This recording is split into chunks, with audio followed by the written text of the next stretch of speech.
Here we go again today.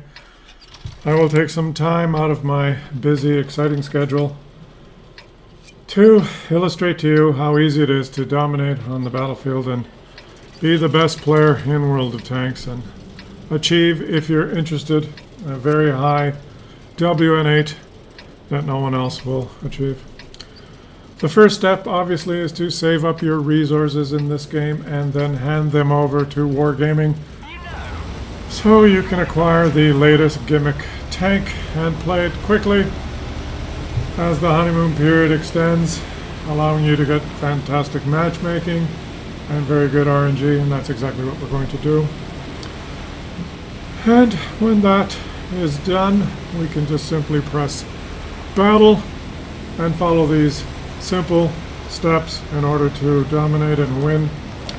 If you pay attention to exactly what is going to happen in this game, and if you do exactly the same thing in your games, then you may have a small chance of becoming as great a player as I am.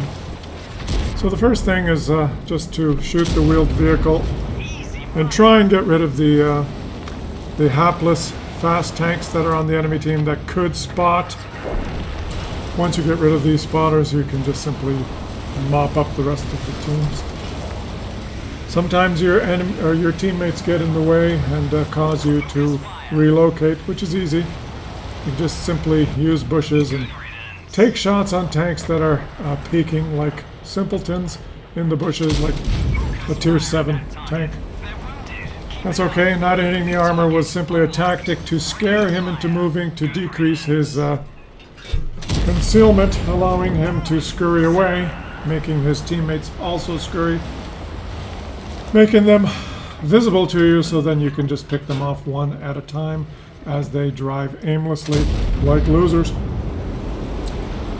So the game starts a little bit anticlimatically, just slowly, and this is the correct strategy is to let your hapless teammates surge forward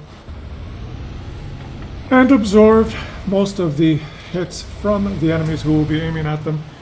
In the meantime, in your top tier new shiny tank, you can sit back and take advantage of their silly decisions and stupid movements as they spot some of the enemies so that you can snipe them safely from behind bushes and concealment. This is a typical strategy and easily done in any tier. Just allow your teammates to be the meat shields for you, especially when you're high tier in a fast tank that can easily spot everyone. There's no sense spotting for your teammates because that would mean that they would do the damage and their WN8s would increase at the expense of yours. So that's obviously not the right strategy unless your teammates just sit stupidly doing nothing, in which case it's time to move up and steal one kill. Stealing the kills is also good for your WN8. It allows your WN8 to go up while your teammates just sit there and wonder how you managed to get the kill while they could not.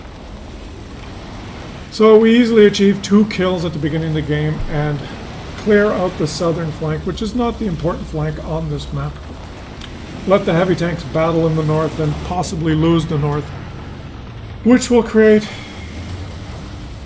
a more target-rich environment that we can take advantage of later in the game.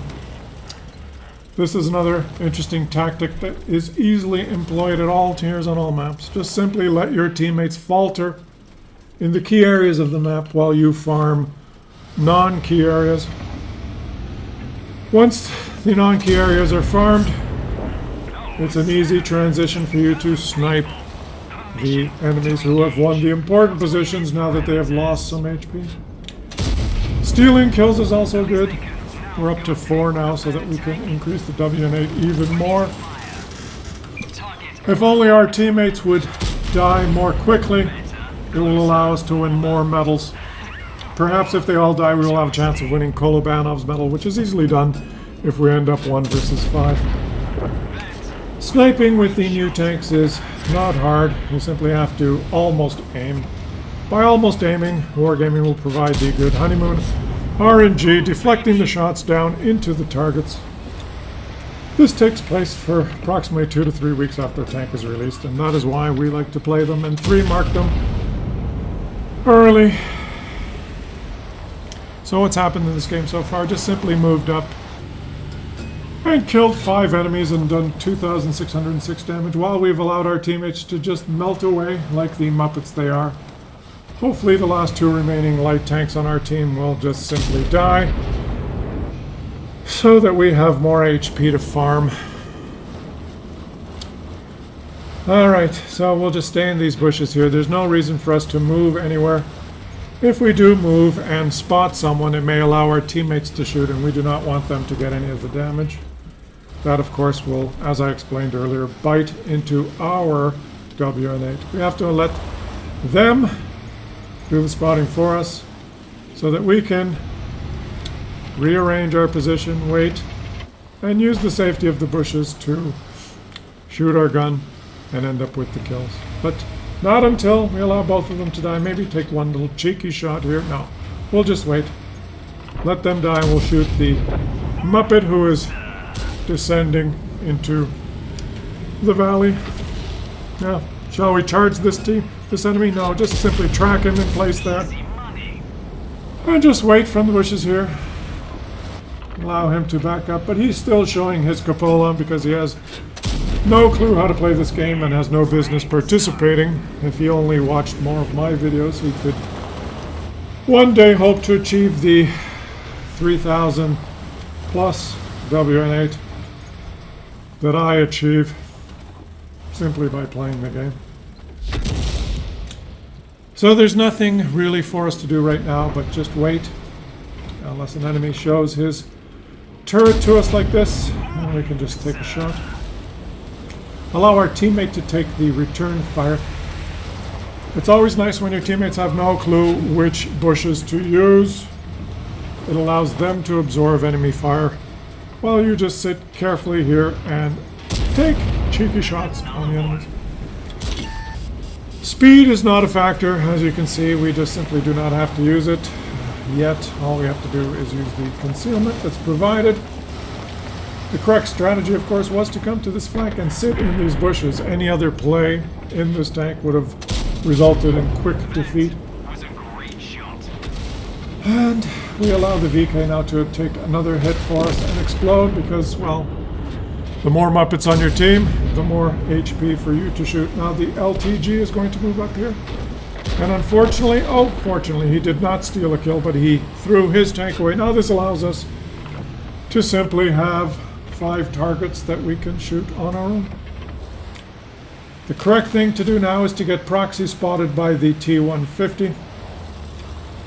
Allow him to get closer, but of course Wargaming turned off the proxy spotting mechanic because this tank is in its honeymoon period, so we did not get proxy spotted, so we must make ulterior plans, and that is to move up into these bushes here and take a shot on this little T-150 who's getting a little bit too close now.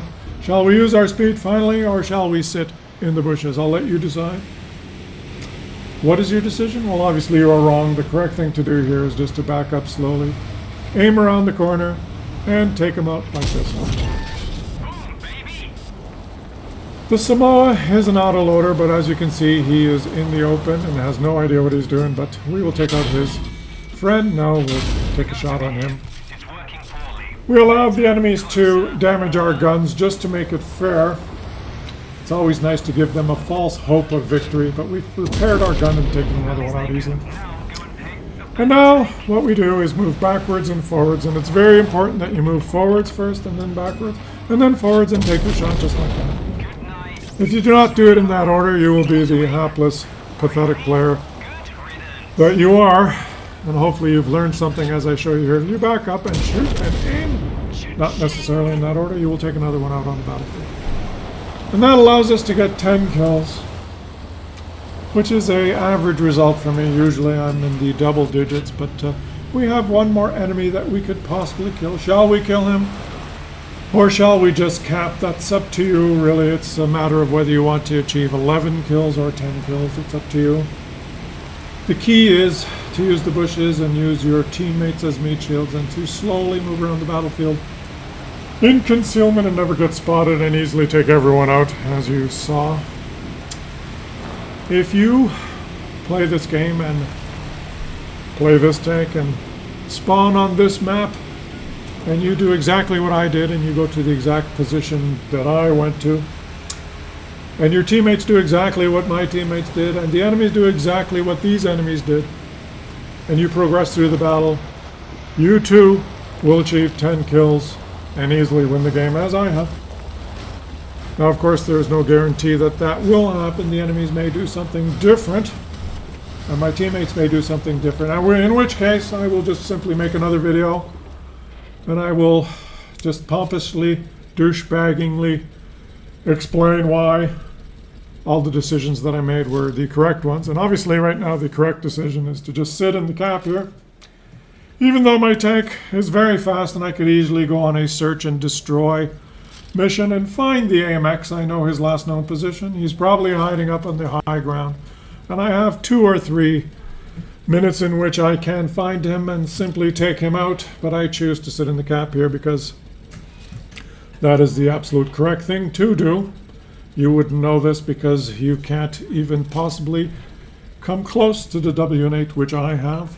And one day, if you do exactly what I have described in exactly the way I have described it, you too could possibly one day achieve even a fraction of the greatness that I have achieved and have put on display here in my video. Until then, all you can do is watch in awe and go, wow, you are so good, you are so big, you are so amazing. If only we could be as good as you. We will subscribe and watch all your videos, and one day we too may be as fantastic as you are. I would say thank you for watching, but of course you should thank me for doing such a great analysis of the gameplay, and obviously you should subscribe and watch all of the videos, and you should leave some comments and let me know how much you appreciated this video. And if you did not like this video, then you should probably uninstall the game and never play again, because you'll never achieve the greatness that you have witnessed here unless you listen to all my advice and learn your place in the game and